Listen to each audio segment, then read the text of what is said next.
I came just as soon as I heard the news.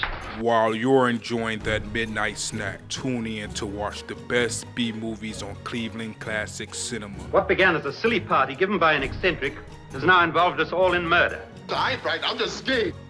With host Nick D'Amico. It's always good to know that. Only on TV20, We Are Cleveland. So good to see you guys. So, what's up? Oh, we finally bought a place. Holy cow. You seriously have enough saved to do that? We've been putting a little aside each month. Jeez, at the end of the month, we have nothing left to save. Yeah, I have no idea where it goes. Well, you're spending a lot on... Is it good? Oh, God. Oh, how is my account overdrawn? When it comes to financial stability, don't get left behind. Get tools and tips for saving at feedthepig.org.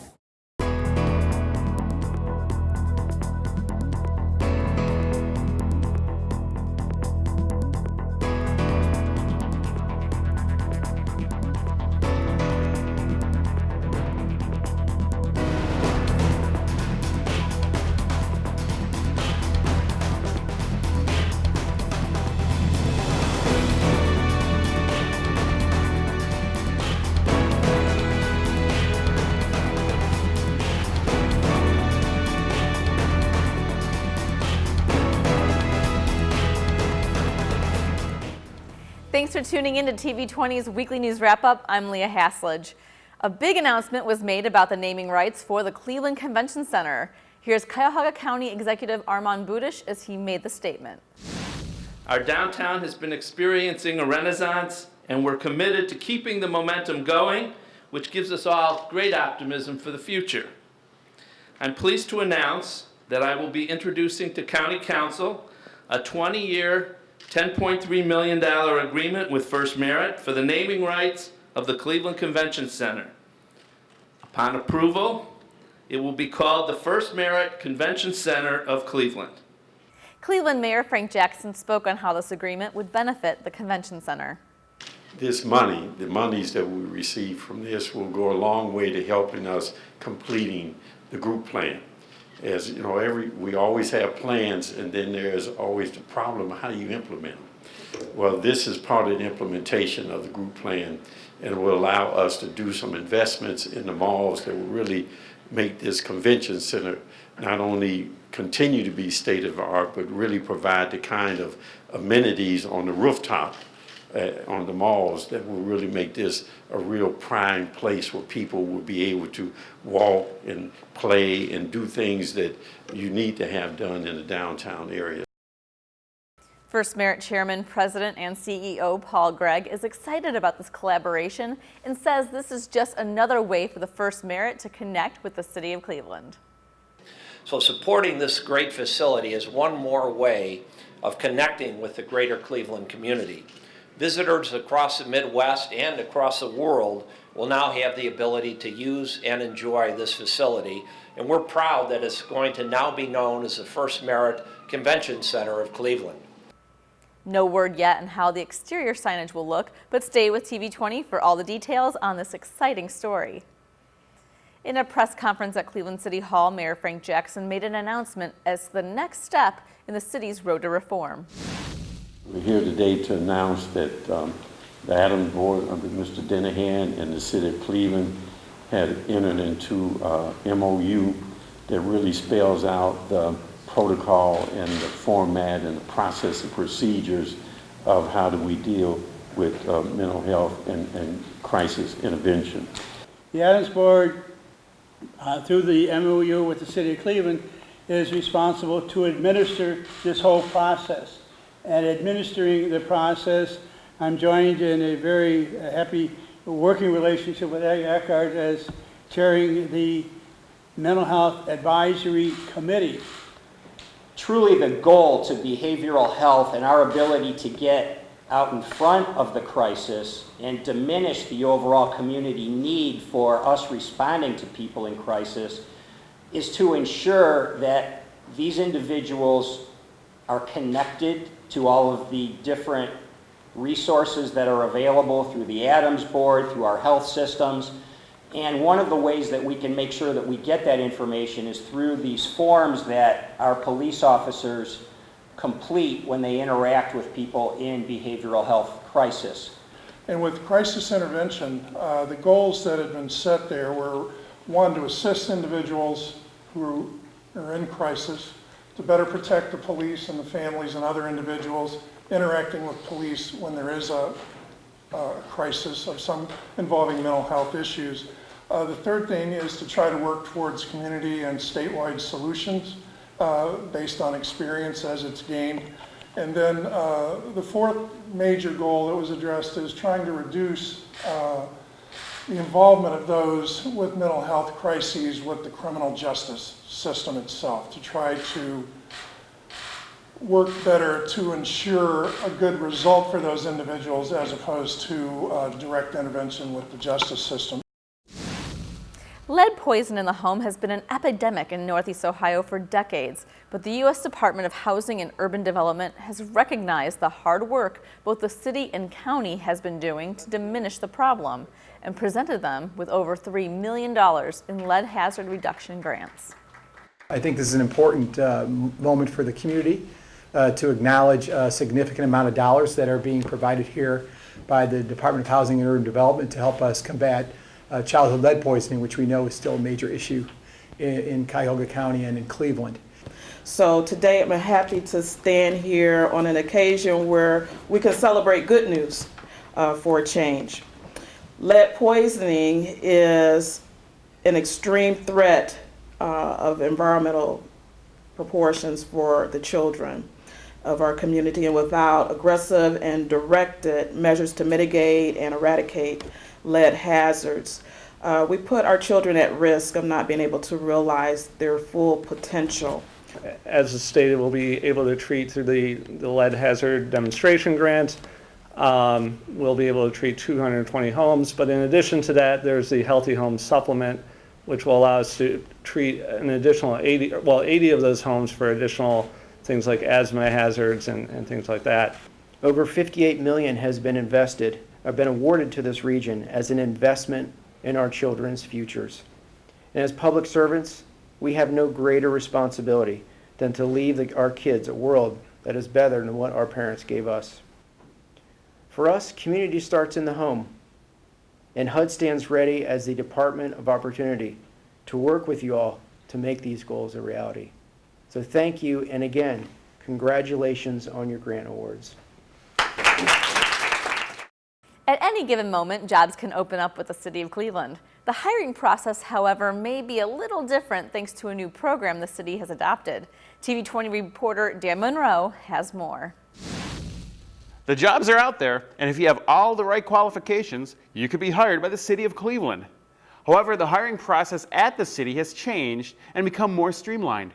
In order to offset some confusion, the City of Cleveland held an informational session called Navigating the Hiring Process for prospective applicants. Navigating the hiring process is designed to help the general public understand how to get a job with the City of Cleveland. And so what we'll do is we'll take you through the civil service process, we'll talk to you about human resources, the difference between HR and civil service, and then additionally we have some folks here from Ohio Means Jobs to talk about their training opportunities and also their job openings. City of Cleveland Mayor Jackson was on hand and had some advice for those seeking employment. Now, the key is this: you have to be persistent in it. If you're not persistent, it's not going to go anywhere. It's not going anywhere. You have to be persistent. You have to follow the process. If you follow the process and you score high on the test, whether it's a written test or just a resume or some credential test, whatever it may be, you score high, we will go down the list. And say, for instance, you're number 5 on the list and there are 10 job openings. It's very likely that you're going to get a job with the City of Cleveland.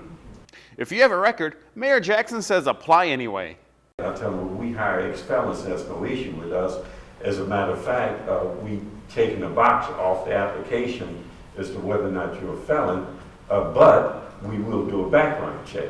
But that does not prohibit you from getting a job with the City of Cleveland. For more information on positions available within the City of Cleveland, Cuyahoga County, or the state of Ohio, visit the City of Cleveland website at www.city.cleveland.oh.us. Click on Community and then click on Career Center. For TV20, I'm Dan Monroe. It's called the ROCK program, or Redirecting Our Curfew Kids, and it's putting young people who are persistently absent from school back on the right track to becoming more successful with their education. This program is the brainchild of Cleveland Municipal Court Judge Emanuela Groves. The ROCK program is a program that was created to do something more than just give a community work service or a fine to parents. It's an opportunity to bring the parent and the child together as we partner with the school district and the recreation department. The child is required to do community work service at one of the recreation departments. We also monitor their grades. If their grades are not satisfactory, instead of the community work service, we're requiring them to do some tutoring. So we're trying to nip the issue of truancy and dropout rate at the beginning when the early signs begin to appear. Those currently in the ROCK program had a special opportunity to meet with Cleveland Mayor Frank Jackson. Each person got an individual photo with the mayor and then sat down for a Q&A with him as well. Mayor Jackson talked about how, after coming back from the Army, he didn't have direction until he went back to finish his education. So when I was about 27 or 28 years old, I went to community college. And when I went to, and I didn't know why I was going there. I went there to learn something, but I had no clue about college. After 2.5 years at Tri-C, I got an associate's degree. I then got a bachelor's degree from Cleveland State, a master's degree from Cleveland State, and a law degree from John Marshall Law School. So I wasn't born with this. It's a struggle. And even today, I can read the language, I can understand the language, and I can write the language. I still don't speak it that well, but I can get my point across, right? This is a very, very positive thing. I think it sends the message, one, that we care. I think also it sends the message that we're watching, we're hoping, and we have great expectations for you to be the best that you can be. When we return to the weekly news wrap-up, we're going to see how Clevelanders can stay sustainable. Stay tuned. Social hosting is when you provide a place where teens can drink alcohol, and so you don't actually have to furnish the alcohol, and you don't even have to be there. But if you're allowing that to occur by being negligent, that's social hosting. Me being a parent myself of teenagers right now, I would think it would be totally unacceptable for another parent to provide alcohol for my child or to give them a place to drink alcohol. I just think that's totally irresponsible. They may think that they're allowing this safe environment, but eventually they're going to go to bed, or they're not going to be guarding kids all night long. Really, what we're after is better decision making so that we don't have to be out there arresting people and charging people with crimes. We want to keep our communities safe, so remember this: parents who host lose the most. Don't be a party to teenage drinking. Listen to me. I am captain of the track team. And if I'm late, She doesn't really think she's going to get out of here, does she? Be nice. She's new. Hello, is anyone there? Ugh! Wow. Even from our standards, you look awful. Oh, sweetie, what happened? Me? My friend Becky got to talk to this super cute boy, and I tried to act like I wasn't jealous, but I so totally was. And then out of nowhere, this concrete barrier just popped up. Or maybe it was a semi. You mean you were driving?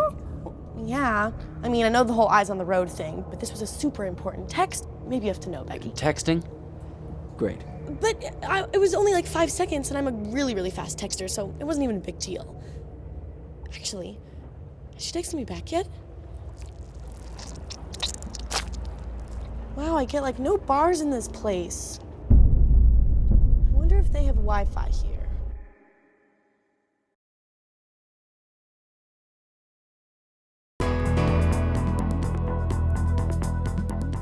Welcome back to TV20's Weekly News Wrap-Up. The Mayor's Office of Sustainability has been working hard to create a future for Cleveland that's not just thriving, but also green. To make this future a possibility, each year the office reaches out to people from all walks of life for new ideas, action plans, and concepts that could one day make Cleveland the model of a thriving green city on a blue lake. This gathering is known as the Sustainable Cleveland 2019 Summit. We're here at the 7th Annual Sustainability Summit to renew, engage, celebrate, innovate, and to make progress toward achieving our goals. Now in its 7th year, the Sustainable Cleveland Summit was led by several respected keynote speakers. But not before a kickoff message by Cleveland Mayor Frank Jackson. This is a 10-year effort to transform our economy into a sustainable economy that benefits people, that we can make money, we can make profit, we can be friendly to the environment, we can create healthy and happier people, and we can eliminate those social disparities that exist in our present economic social condition. Cleveland will surprise, amaze, and inspire the world with its transformation to a bright green city on a blue lake. Determined people from every walk of life will work together to shape vibrant, livable communities, innovative businesses, and a flourishing natural environment that will result in wealth, health, creativity, and economic opportunities for all. Each year, the summit is based on various celebration topics, including energy efficiency, local foods, and zero waste. This year's topic is clean water, and to help support this theme, keynote addresses were given by field experts, including Dr. Marcus Erickson, co-founder of the Five Gyres Institute, who shares the results of his year-long oceanic research expedition to determine the amount of trash in the oceans. I took all of our data and we collected about 1,500 samples over 6 years, adding data from other colleagues to ocean modelers. We used my data to populate the model, and we came up with the first global estimate of how much trash is floating in the world's oceans. About 250,000 tons from 5.25 trillion particles. What's interesting is about 92% of that waste is microplastic, particles smaller than a grain of rice. Listening to speakers and panelists was just one of the ways attendees participated in the two-day event. Breakout sessions were used for people to discuss topics, create action plans, and report their findings and solutions to the rest of the group. Just as he opened up the summit, Mayor Frank Jackson delivered the closing address. Our success is built around your commitment and your passion.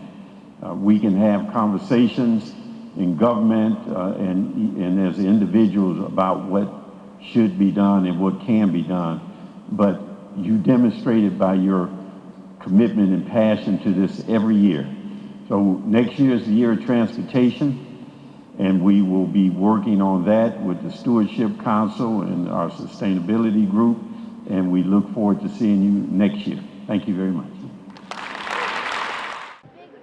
So today's event, the Great Lake Area Boat Float, it's all about raising awareness on plastic pollution and having fun doing it. So you'll see behind me all these different boats made out of recycled materials. And these were meant to go in the water to test to see if they actually float. Of course, we have pretty heavy winds today, so we aren't able to do that. But still, there's judges that are walking around, basically assessing the quality of these boats. But it's really all about raising awareness on clean water and plastic pollution. Our boat is made out of Coke bottles and PVC. I've been saving the bottles for about a year since I saw the race last year. I have about 5 times as many as this at home. We strung the bottles together with twine and PVC that I had in the basement. We were going to run 2 more vertical lines to keep it stable, to hit the water. And our paddle is made out of a piece of 3/4-inch copper pipe and some plastic, I guess paint holders you'd call them. You can set barrels of cans of paint on them we had. I mean, this race is not just about us getting to come out to the lake and have some fun and get to try to build something from scratch, but it's also trying to show how we can repurpose things that we already own instead of having to go out and buy other products. We can reuse what we have. And it's a way of showing that we can help save the earth and reuse the materials that we already have. You can go to www.sustainablecleveland.org, and there is loads of information on sustainability in all these areas, how you can get involved, how do you get your friends and colleagues involved. Congratulations to my fellow Team CLE Media, winners of the 50 Simple Acts City of Cleveland Waste Reduction Challenge. This interdepartmental contest, created by the City of Cleveland's Office of Sustainability, had teams doing specific acts that would reduce waste in their office. Team CLE Media, of which I was a part of, featured members of TV20 and the city's photo bureau.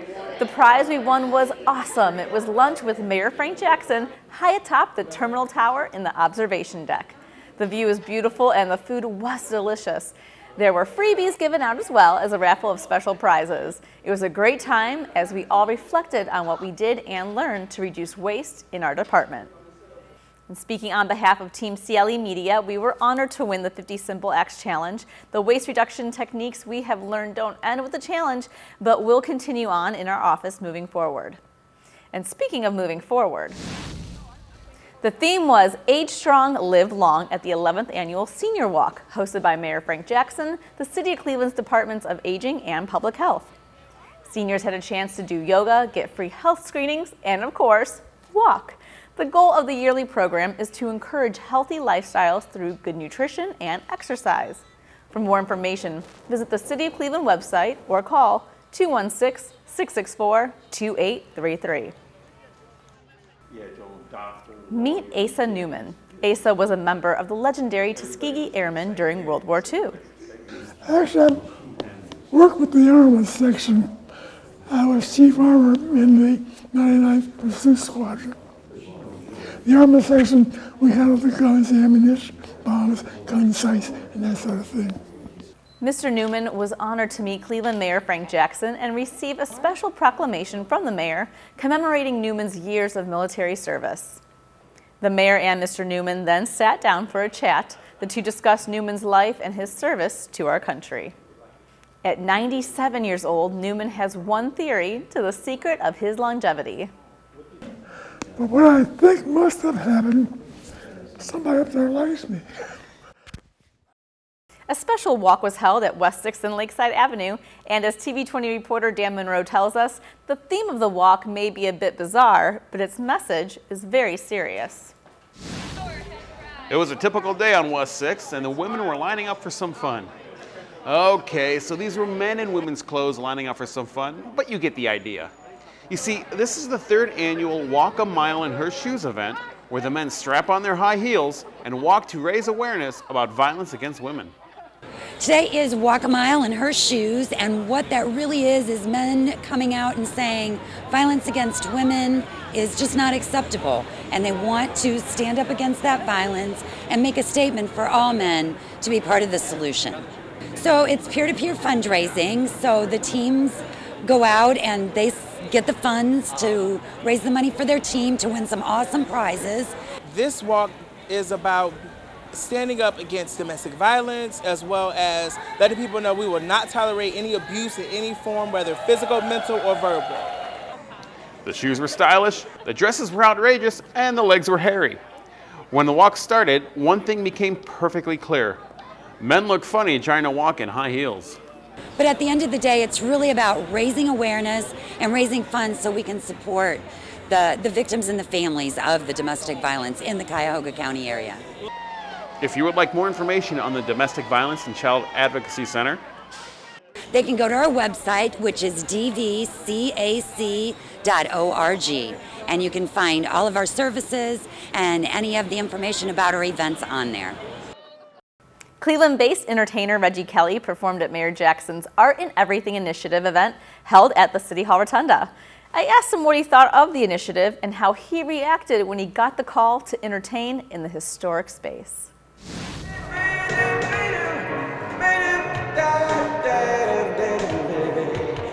I have to be honest, I was truly humbled and floored by the opportunity. Just floored and humbled by the opportunity. What do you think of Mayor Jackson's Art in Everything initiative? Oh my God, it's amazing, and I hope I can be a part of it again next year if it continues. Now, for young aspiring artists here in the city, what would be your biggest piece of advice to them? Work hard. Don't take no for an answer, and just keep pressing forward. Your time will come. It happens, and everything happens in God's time. So don't give up. Now, lastly, you're performing today in the Rotunda. For viewers that might be missing it, where can they find you next? If you can come to China, I'll be in Asia all winter touring with the New York Harlem Singers. We tour every year. I direct and choreograph the company. It's 6 members, and we tour Asia, Korea, Japan, China. We're going to South Africa and Malaysia this year. So that's where you can find me. But otherwise, in Cleveland, just look for me on Facebook, Reggie Kelly. You'll find me there. And you can email me at softsongs@live.com. Well, it's a marvelous night for a moon dance. Star up above in your eyes. A fantabulous night to make romance beneath the cover of October skies. I can listen to his version of Moondance all day. If you'd like to see more of these stories in their entirety, tune into TV20's Around Town and check our schedule for times. That's all for your TV20 Weekly News Wrap-Up. I'm Leah Haslage. Thanks for watching. Stay tuned for reporter Christian Patterson with the Sports Report.